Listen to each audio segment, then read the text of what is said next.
Hey, Forbin, how you doing? I decided I was going to get started early by a minute rather than late, and I had everything ready to go. Uh, Forbin, is the sound and the video okay? And there are no rules at GPHG. It's Thunderdome. Yeah, it could be. Um, yeah, the people I've talked to, which have been a lot, to tell you the truth, who've actually been judges, it's like sort of, well, it doesn't seem to be perfectly fair, but everybody makes an effort for it to be that way. And so I thought, well, we're going to figure out the how to set up a number of rules for it to work. So anyway, well, we'll wait till people show up if they're coming today. Hi, Rick. How you doing?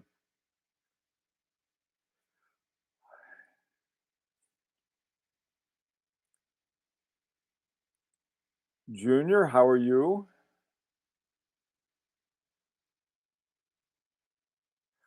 What I've been doing, um, hi, Derek.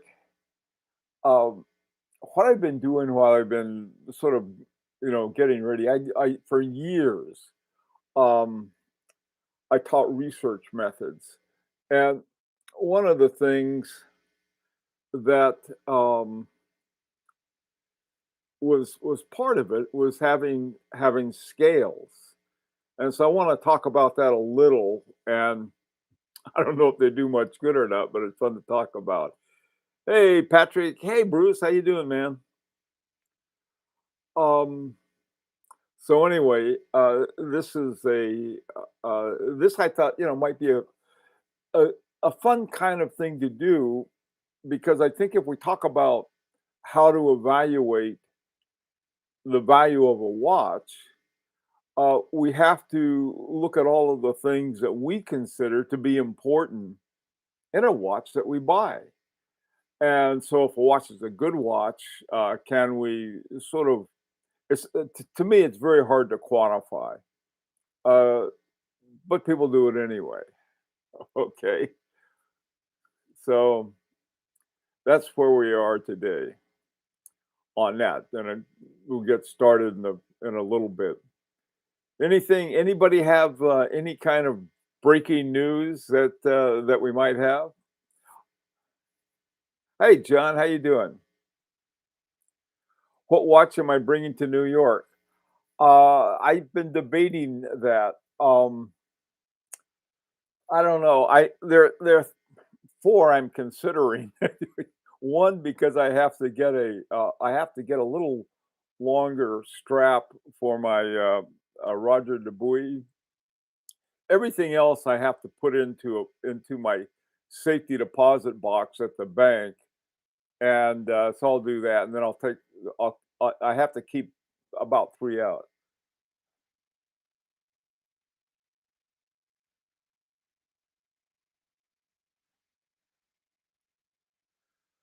Um,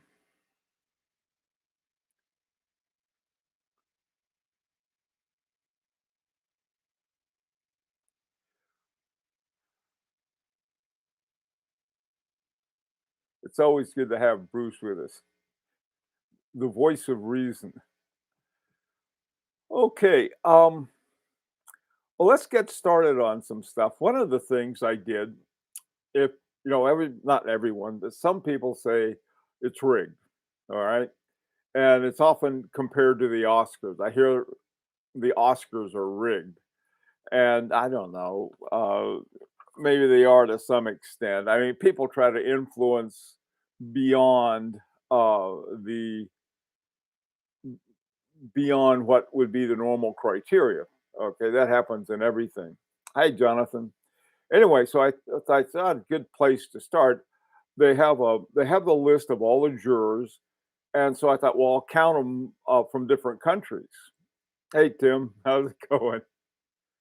There's a ringing. Uh oh. Hang on a second. You got a ringing sound. That's no good. I hope it's not my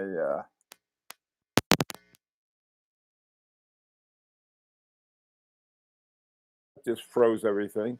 Is any better now, Tim? It could be my fan. Hang hang on a second. Whoops. Just one second here. And it could be the fan. I'll be you don't hear a ringing? Oh, it's okay now? Okay, good. Um, I have it got warmed up, and so I put the fan on. Hey, Thomas, how you doing? Hey, Hughes, how you going? Okay, so let's start off with what's how I think there are 30 jurors, and so let me give you the breakdown. The U, uh, UK, United Kingdom has four. The US has three. Dubai has two. Singapore has two. Italy has two. France has one. Canada has one. And China has one. And Switzerland has 15.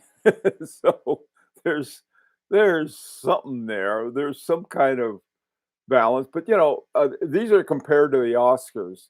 And if you looked at where most people uh, who make decisions about the Oscars, where they live, they live in the LA area. Okay, maybe up in Santa Barbara, but for the most part, they live in the LA area.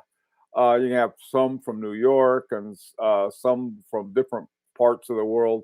But I think if you took apart the Motion Picture Academy or whatever it's called for the Oscars, you're going to find the same thing. In fact, it's probably more concentrated than it is with this. Now, the thing that surprised me of all of these countries that they have, there were no Germans. I mean, there are lots of very talented German that are part of the Grand Prix, but I was really surprised to find there were no German representatives on the jury. And it's I don't think there's a prejudice. There may be not a prejudice against, but more an enthusiasm for certain Swiss watches. Now, a couple years ago, Stefan Kadoki won, and he's from Dresden. So you do have these things, but but there's obviously there's a weight from Switzerland. Some of the people on the Swiss team I know or know of, and so they seem to be really some of the best choices. I think. Oh, anyway, that's just my opinion. Okay. Hi, Hoochie Hoo. Bonsoir. Let's see. Didn't Sinatra sing Du Bois? Oh boy. Okay. Hey, Mark, how's it going? All right. So let's take a look now about where if we're going to have some rules. Okay, we're going to set up a new set of rules. New rules, like Bill Maher has his new rules. So we're going to have new rules. They have to wear berets. I think that's an important one for a watch to win. But what would be, what are the things that would be important to say, okay, I'm going to look at a watch. Here's one of my watches. I'm going to look at the watch and what am I going to look for? So let's ask ourselves that. And certain things I think are pretty hard. I can get this thing off of here. Here we go. Um, I think some things are pretty hard, some things are not so hard. I keep telling everyone I don't like black dials because they're hard to see, but some of them are so nice looking, I get them anyway. This one is very unusual. It changed different colors and so on and so forth. But so let's start. What would be one thing? This is a Jaquet Rose with a Jaquet 736 movement in it. So what would be, assume you're a judge, are and you're gonna have a set of rules. What would be one of the rules that you would have for this for this or any watch? Okay, so let's hear some ideas. Okay. All right, thanks, Tim. This this guy right here is a dual time Jacques Jacques Droz. And it's got a up at the small what looks like the eccentric dial up at the top is really a second time zone. And then down around 8 o'clock is the second hand, a very unusual design. And then here you have a pusher for the second time zone. Here's your crown and winding, and then in the back you can see the movement. It's a manual movement. You can has a really good view, I think, of the movement, which is the base of it is a Jacques 736. Okay, so um, okay, complications. Okay, there's something that I discovered very recently, just a few days ago, and I think it was in one of Harbring 2's description of its watch when it had I think it had the jumping seconds. And they talked about small complications. I love small complications. Um, I've got watches with all kinds of, whirligigs on them and so forth. Primarily my like a mono retropont and my chronograph. But for the most part, I really like smaller complications, but it takes a little more to put in more complications. Now, when we talk about complications, let's talk about two kinds of complications. One kind of complication, I think, is the one that most people have in mind when they talk about complications, and that is um, some function that the watch has. Okay, it could be a power reserve indicator. It could be a second time zone, as this one has. It could be a lot of different things. Or there's some, what are they called? I think it's Patek Philippe calls them grand complications, and these are things like have a combined perpetual calendar along with something else. So those are what we'll call functional complications. Now, the kind of complications that I really like are the ones that work to have a constant force. For example, my very favorite, and I don't have because they're really expensive, and I think Rick and those guys bought them all up anyway, and that is a Remontoir Égalité, which is a really neat little mechanism that helps keep the time at a constant force by having a little rewind thing that goes along with it to keep it nice and steady. That's a very different kind of complication. The other kind that I do have that I like a lot is the parallel double barrels. Now, if you have serial double barrels, yeah, that's another kind of complication. But the kind of complication I like the best are the double barrels and parallel because they're both attempting to maintain constant force, whereas double barrels and serial usually are attempting to extend the amount of the power reserve on a watch. Okay, so any three hands? Okay, three hands. Now three hands is see. I think this has got actually this is four hands because they have another hand for the other time, the GMT time. Okay, so let's see. Case shape material used in the finish. Okay, yeah. I mean, this is now the material that's used in the finish. This is a tough one, and I'll tell you why. Uh, right now, the price of gold is so high that I mean, it will easily double the price of a watch. And so you can have a really good watch Now, what about a watch? Yeah, I mean, you just have the material used. One of the most difficult materials to work with is tantium, um, but it's relatively inexpensive as a material. All right, so you can get tantium for I don't know what it is, a couple bucks an ounce, something like that. Whereas gold is, gee whiz, that thing is is near $2,000 an ounce. It's just insane. Same with platinum. The difference is that platinum is very hard to work with too. Okay, rule one: watch must be a first time entry into GPH, not submitted previously.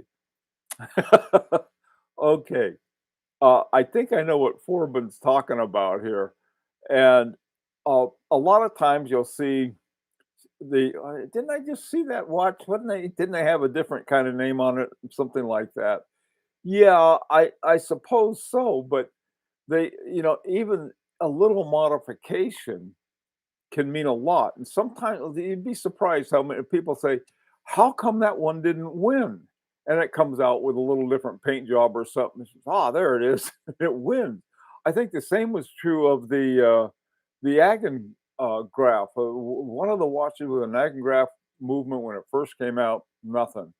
And then I think at least three or four different watches have won because of an Agen graph uh, movement. And so, these kinds of things, it's hard to say rules. We don't need no sinking rules. There you go, Rick. We- here's- you could you could take your rules and um, but there's anyway. I suppose we should call them standards or something like that. Um, do you make any pocket watch yet? Haven't made a pocket watch, Uchi. Case shape, case size, case materials. Yeah, right now we're thinking about a case, and we thought about it, but there's making a case, designing and making a case apparently is extremely complicated.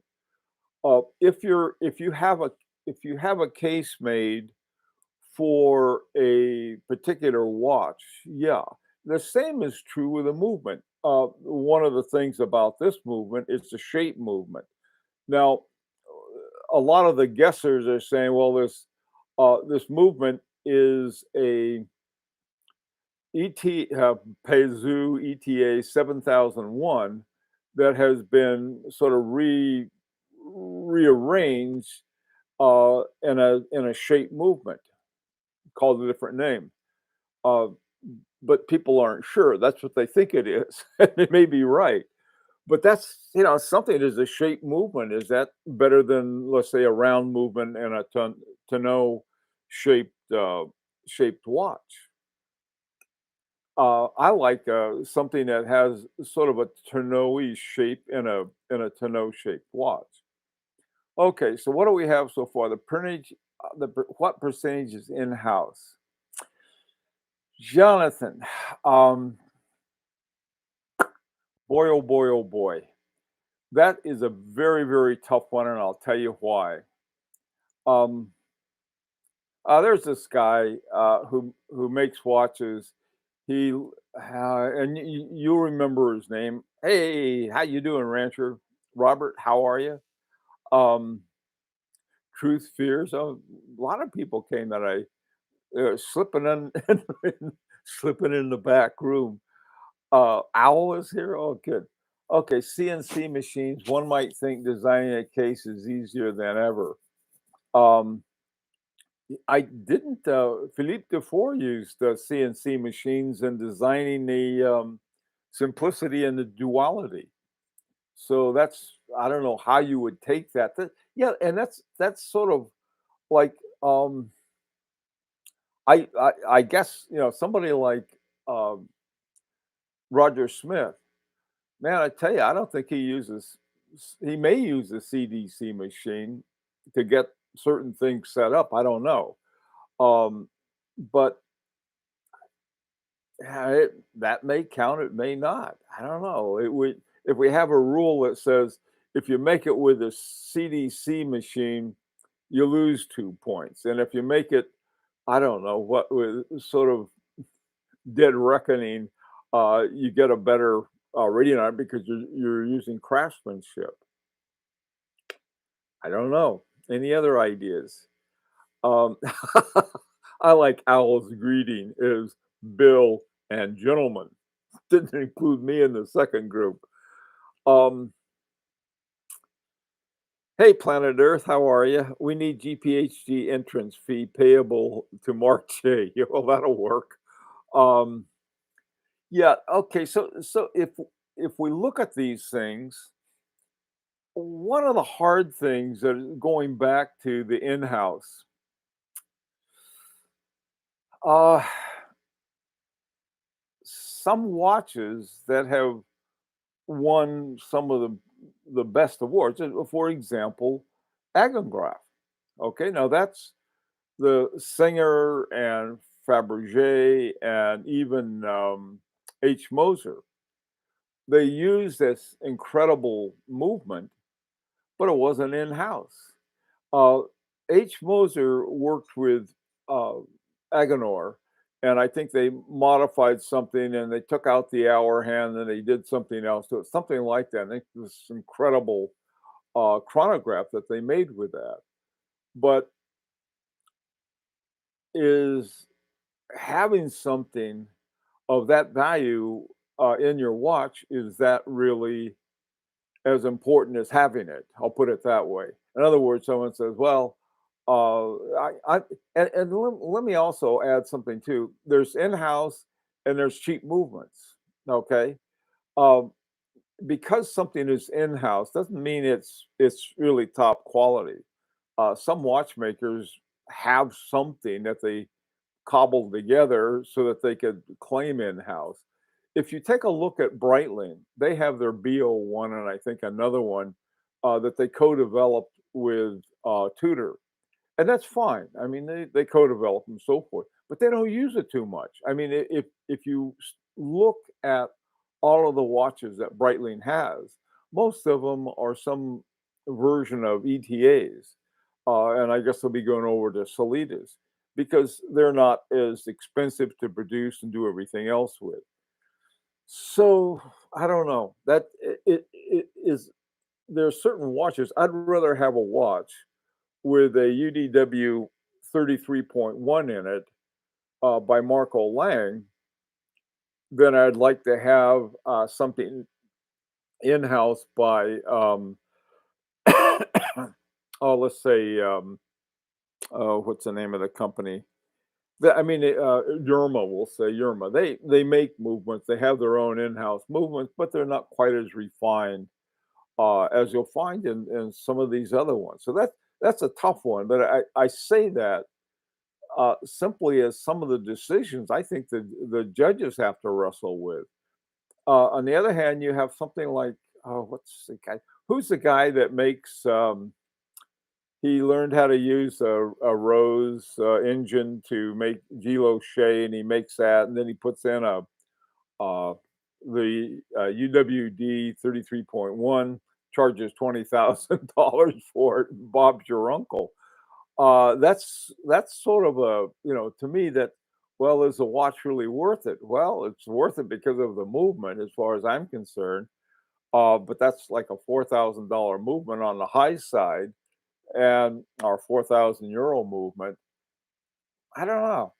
That's something. He's put together a really nice watch. The question I would have is it worth $20,000, not whether or not it's a good watch.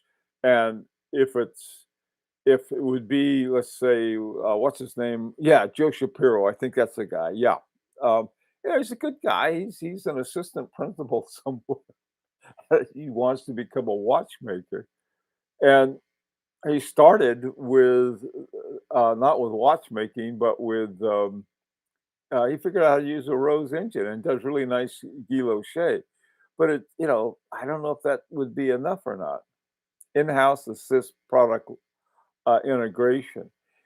Al, that's a good point. I agree. I mean, I think there are different ways to do it, as we're finding out. You can have really beautiful integration with somebody else's movement. If you take a look at the movement that you've used Agengraph, Yeah, they've got beautiful integration, and there are a number of others, a whole slew of others that most of us have never heard of that have won Grand Prix awards and all of these other different watches. And so, they have we the in-house or not in-house, I think is what's more important. Does a watch use a quality movement or not a quality movement? So but your point's well taken. I mean, and Al's point is that, okay, we're going to make a movement, we're going to make this to go with it, and so forth. I've got a great example of that. My what's it called? Beauvais. I have a Beauvais 1930, and you flip that thing over, and it's a beautiful way in which the movement fits in the case, and everything just fits together beautifully. And so Al's point is not a bad one. I mean, you're making your own stuff and you have all of the things to do it. On the other hand, there's the process called establissage, I think is how you pronounce it.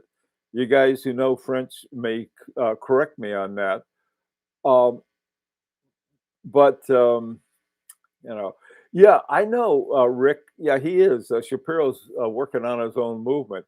Think he's also taking some courses. I think, and he wants to become a watchmaker. Okay, I mean, he really is very much into that.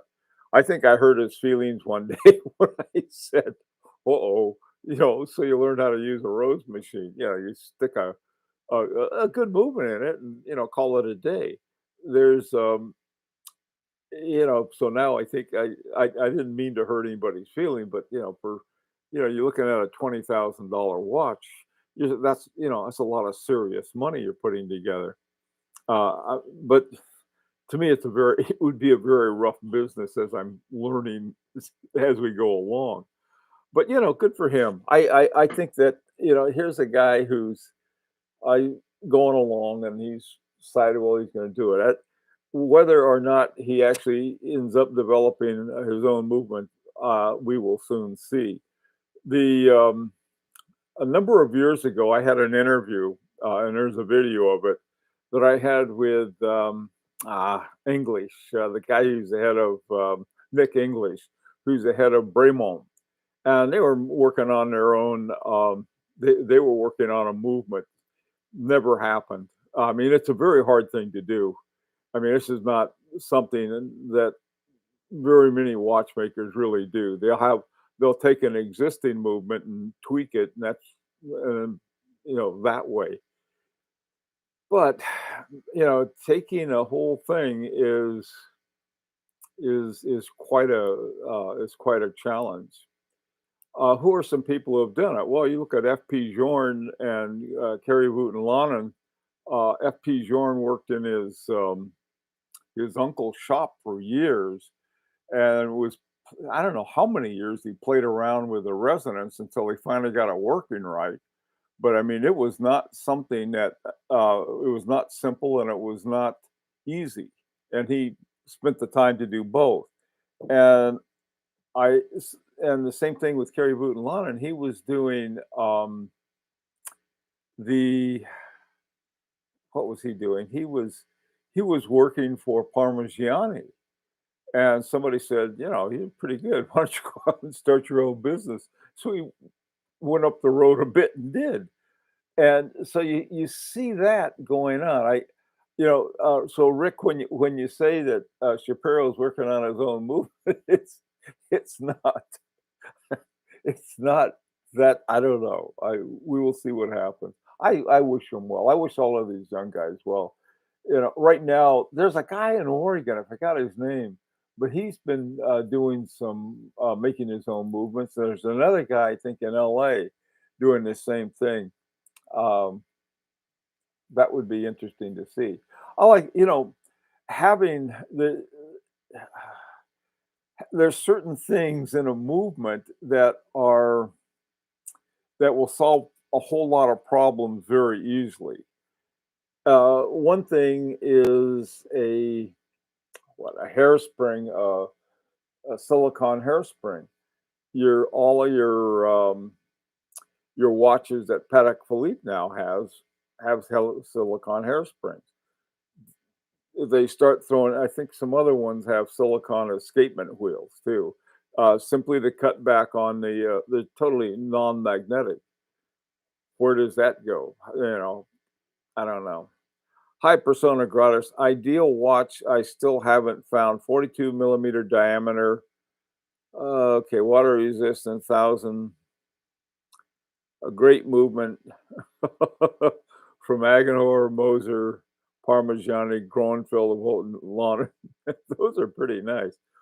Okay, I just got my warning that the time was up. But anyway, I hey Truman, I wanted to talk about the if we're going to look at this because a lot of people they just go around the whole thing is rigged and whine about it and but then they say well I mean what evidence do you have of that well they don't and or they'll have some kind of general thing that they'll say well that's this but it do you have any evidence of that or if you really look at things you find out well that's not quite true so I mean it's sort of one thing to howl at the moon and it's another thing to go visit the moon and I think it's more fun to visit than howl at it.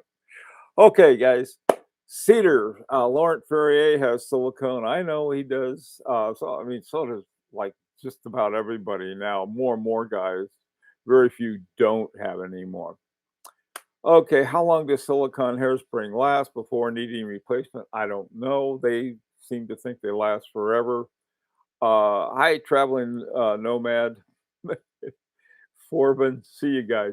Hey, listen, everybody be safe. And if you're going to the Watch Time show in New York, I hope to see you there. I'm going to be there probably well all of Friday night, and this is in the what's it called the Gotham Hall. And by the way, if you're going there for the first time, make a map get a Google map that shows from where you are to the thing. I have had cab drivers get lost on the way to that. It's on, it's right off Broadway, and if you know where it is, you're fine. But take a little map with you and just give it to the cabbie and say, "There it is," or the Uber driver or whoever you use.